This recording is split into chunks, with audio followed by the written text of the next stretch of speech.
दोस्तों शायद आपको ये पता हो कि इंडिया में 10 में से 9 बिजनेसेस पहले 5 साल में ही दम तोड़ देते हैं। क्यों? क्योंकि बिजनेस करना कोई बच्चों का खेल नहीं है, जब तक कि वो बच्चा फ्रेजर डोहाटी ना हो। फ्रेजर डोहाटी वो बच्चा था जिसने 10 साल की उम्र से ही छोटे मोटे बिजनेसेस करने स्टार्ट कर दिए थे।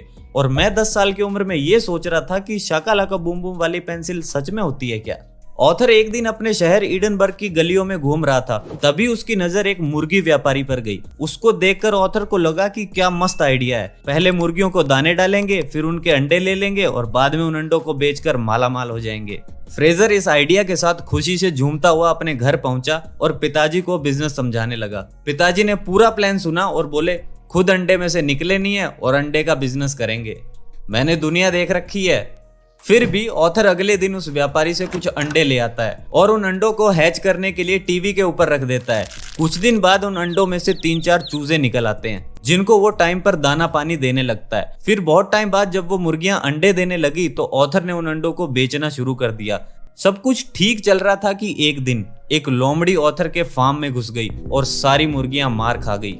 तो ये था फ्रेजर का पहला बिजनेस जो ज्यादा चल नहीं पाया, पर अब वो यहाँ रुकने वाला थोड़े ही था। उसे बिजनेस का चस्का जो लग गया था। कुछ टाइम बाद उसकी दादी किचन में जैम बना रही थी, तभी उसे आइडिया आया कि जैम का बिजनेस भी तो हो सकता है, काम भी घर का और पैसा उम्र भर का। वो सीधा सुपरमार्केट गया और टोकरी भर के फ्रूट्स ले आया। अब दोनों दादी पोता लग गए जैम बनाने में। पहले दिन उन्होंने जैम के 15 जार बना दिए। उन्हें लगा काम हो गया, पर काम तो अभी शुरू हुआ था, क्योंकि अब उन जार्स को बेचना भी था। तो उसने 10-12 जार एक टोकरी में भर लिए और पड़ोस में बेचने के लिए निकल गया। पहले घर गया, मना कर दिया। दूसरे घर गया, बेइज्जती के साथ मना कर दिया। तीसरे घर गया तो कुत्ते छोड़ दिए। चौथे घर में तो वो गया ही नहीं, क्योंकि बाहर ही लिखा था। ऐसे ही 3-4 घंटे घूमने के बाद उसे समझ आया कि सेलिंग मुश्किल है, थोड़ी ज्यादा ही मुश्किल है। फिर भी वो बेचने में लगा रहा और फाइनली एक लेडी ने 2 यूरो में उससे 1 जार खरीद लिया और ऑथर की मोटिवेशन डबल हो गई। अब वो और भी ज्यादा घरों में जाने लगा और जब शाम को घर लौटा तो पूरी टोकरी खाली थी। उसके बाद से वो हर रोज जैम बनाता और हर रोज सेल करता। उसने कस्टमर से फीडबैक लेना भी स्टार्ट कर दिया ताकि रेसिपीज इंप्रूव की जा सके। यह काम करते करते उसे कुछ ऐसे भी लोग मिले जो जैम खाते ही नहीं थे। तो ऑथर ने उनसे पूछा, क्यों भाई? उन्होंने कहा, इसमें शुगर बहुत होती है इसलिए हम खाते नहीं हैं। तो यहीं से उसे आया आइडिया शुगर फ्री जैम बनाने का। तो उसने किचन में महीनों लगा दिए ऐसा जैम बनाने में जो कम्प्लीटली नेचुरल हो और शुगर फ्री हो। बहुत मेहनत के बाद उसकी जैम तैयार हो गई, जिसका नाम उसने सुपर जैम रखा, क्योंकि वो उसे सुपरमार्केट में बेचना चाहता था। फिर ऑथर ने अपने डैड को कन्विंस किया एक स्पेशल इवेंट में जाने के लिए, जहां शहर के सभी लोग अपनी अपनी होममेड रेसिपीज शोकेस करते थे। उन्हें 10 मिनट मिलते थे अपने आइडिया को एक्सप्लेन करने के लिए। तो ऑथर ने भी बताया कि मैंने एक ऐसा जैम बनाया जो 100% फ्रूट से बना है। इसके बाद उस इवेंट का जज बोला, तुम्हारा आइडिया अच्छा है और उससे भी अच्छा ये है कि तुम्हारे जैसा 16 साल का चिरकुट इस आइडिया पर काम कर रहा है। मुझे तुम्हारा जैम पसंद आया, पर इससे पहले कि मैं तुम्हारा जैम खरीदूं तुम्हें 3 चीजें ठीक करनी होगी। पहली तो ये कि फैक्ट्री लेवल पर प्रोडक्शन करनी होगी। दूसरी ये कि प्राइस कम करना होगा, प्राइस थोड़ा ज्यादा है। और तीसरी ये कि तुम्हें अपने प्रोडक्ट के लिए एक ऐसा लेबल तैयार करना होगा जिसपे ये क्लियरली लिखा हो कि पूरी दुनिया को छोड़कर तुम्हारा प्रोडक्ट क्यों खरीदें।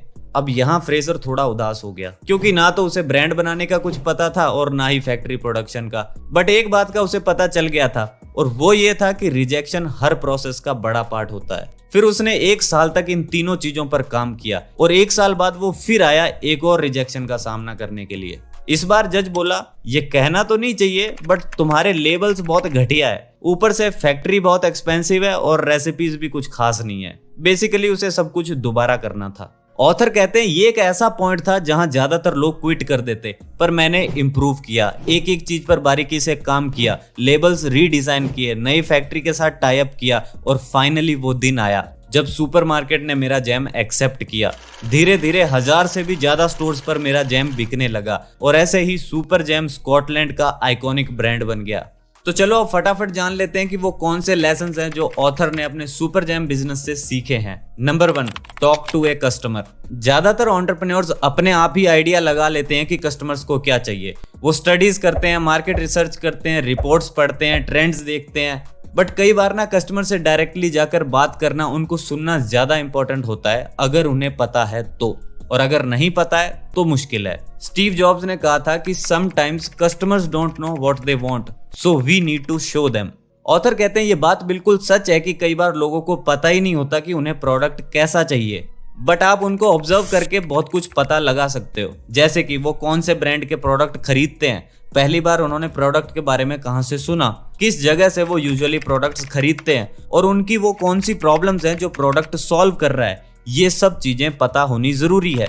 सेकंड है बजटिंग। बिजनेस स्टार्ट करने के लिए बहुत पैसा लगता है अगर आप पुराने तरीके से करते हो तो, क्योंकि पहले डिजाइनर्स को, फिर लॉयर्स को, फिर printing, web development, office space, इन सब को पे करने के बाद आपके पास शायद पहने हुए कपड़े भी ना बचे। इतनी इन्वेस्टमेंट के बाद भी अगर बिजनेस ना चला तो आदमी रोड पर आ जाएगा। इसीलिए ऑथर कहते हैं कि जैसे मैंने कम पैसे में जैम का बिजनेस शुरू किया था, उसी तरह आप भी स्टार्टिंग में नॉर्मल कॉस्ट लगाओ, फिर देखो क्या ये प्रोडक्ट वर्क कर रहा है। इन केस अगर प्रोडक्ट नहीं चला तो भी आप एटलीस्ट रोड पे तो नहीं आओगे। बट कुछ लोग कम पैसे होने की वजह से बिजनेस स्टार्ट ही नहीं करते।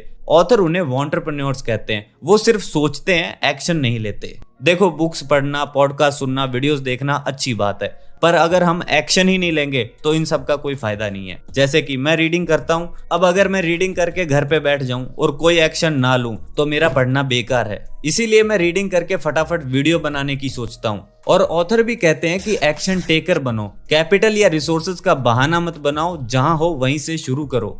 Number 3, a new era. आज के टाइम की खास बात पता क्या है? यही कि जहां पहले बिजनेस स्टार्ट करने में महीनों लगते थे, आज इंटरनेट और टेक्नोलॉजी की मदद से एक रूम से बिजनेस स्टार्ट हो सकता है और बड़ी बड़ी कंपनीज के साथ compete भी कर सकता है। PW और अनअकैडमी दोनों कंपनीज एक रूम से ही स्टार्ट हुई थी। आज लाखों लोग अपने घर से ही ऑनलाइन अपनी पसंद का काम करके पैसे कमा रहे हैं। ये कुछ सालों पहले पॉसिबल नहीं था। ऑनलाइन टूल्स की मदद से आप फ्रीलांसर्स, प्रोडक्ट्स और इवन कस्टमर्स को कुछ ही क्लिक्स में ढूंढ सकते हो। आपने शॉपिफाई का नाम सुना होगा। शॉपिफाई पे आप कुछ ही घंटों में अपना स्टोर बना सकते हो और मंथली लगभग 1000 रुपीज की कॉस्ट पर आपका स्टोर चलता रहेगा। इसके बाद आपको प्रोडक्ट की जरूरत होगी। प्रोडक्ट के लिए मो जैसी वेबसाइट्स हैं जहां आप अपना प्रिंटिंग मटेरियल डिजाइन कर सकते हो और एक दिन के अंदर उनकी हार्ड कॉपीज भी मंगवा सकते हो। आज इन टूल्स की मदद से कोई भी आइडिया अपने दिमाग से निकालकर कुछ ही दिनों में मार्केट तक पहुंचाया जा सकता है। अब कुछ लोग कहेंगे हमें ये डिजाइन वगैरह समझ नहीं आता। कोई बात नहीं, लोग ऑन डिमांड काम करने के लिए बैठे हैं। आप T shirts, mugs, stickers, caps, bags, greeting cards, posters, iPhone cases, इन सब पे प्रिंटिंग का काम इजीली करवा सकते हो। इसके बाद एक चीज बचती है और वो है प्रोडक्ट मार्केटिंग।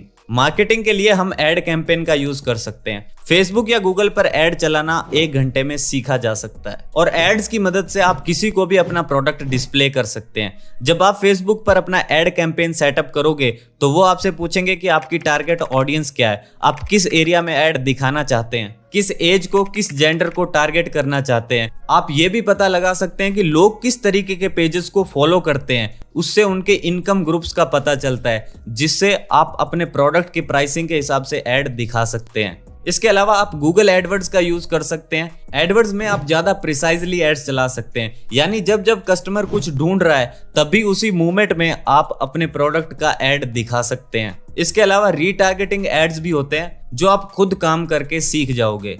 तो दोस्तों, ये थी कुछ बातें जो मैंने आपको फ्रेजर डोहार्टी की बुक 48 आवर स्टार्टअप से बताई है। अगर आपको भी ये बुक परचेज करनी है तो लिंक डिस्क्रिप्शन में मिल जाएगा। और आज की इस वीडियो में बस इतना ही। वीडियो पसंद आई हो तो शेयर कर दो अपने मित्रों के साथ। मैं मिलता हूं आपसे नेक्स्ट वीडियो में। धन्यवाद फॉर वॉचिंग।